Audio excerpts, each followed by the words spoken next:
My name's Dr. Rafi Rogans-Watson. John Gerard was my stepdad's father, my grandfather, and Nikki is my aunt. Also a second-year registrar in geriatric medicine, or care of the elderly medicine, and I'm in my 7th year working in the NHS, and you can tell I'm not at work today because I'm wearing my tie, my sleeves aren't rolled up. So almost 2 years ago, Nikki wrote her piece in The Observer about John's stay in hospital, arguing that he wouldn't have deteriorated so dramatically had his family been allowed open visiting access. She emailed me soon after about her ideas for John's campaign, asking what I thought doctors' responses might be. My initial reaction was that it made perfect sense. But wearing my junior doctor's hat, I also had some reservations. So would it put pressure on families rather than ward staff to care for patients in hospital? Would patients without caring families be indirectly neglected? And most importantly, because I'd learned that an unhappy boss meant an unhappy junior doctor, would it disturb the flow of the ward round and upset my consultants? Thankfully, I needn't have worried. Nikki and Julia pressed on regardless, and we've heard some examples about the impact of their efforts today and also the need for the campaign.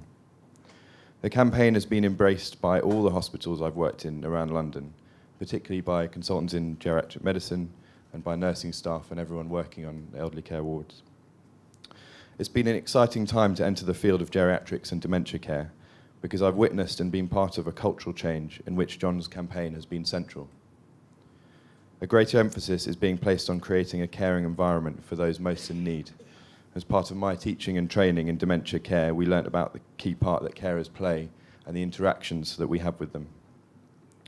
On my ward, for example, I've got patients who I'm sure are being given a better chance of recovery because they've got family around them every day, talking to them, engaging with them, helping to nourish them. These are things that we all wish we had time to do more of ourselves, and I know that our nurses and healthcare assistants feel this way, but patients often respond better to people they know anyway. The old stereotype of the ward run by the stern matron and the strict consultant is gone, well, almost.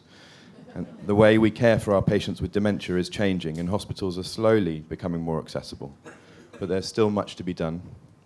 And by the time I'm a consultant, I hope it will look very, very different.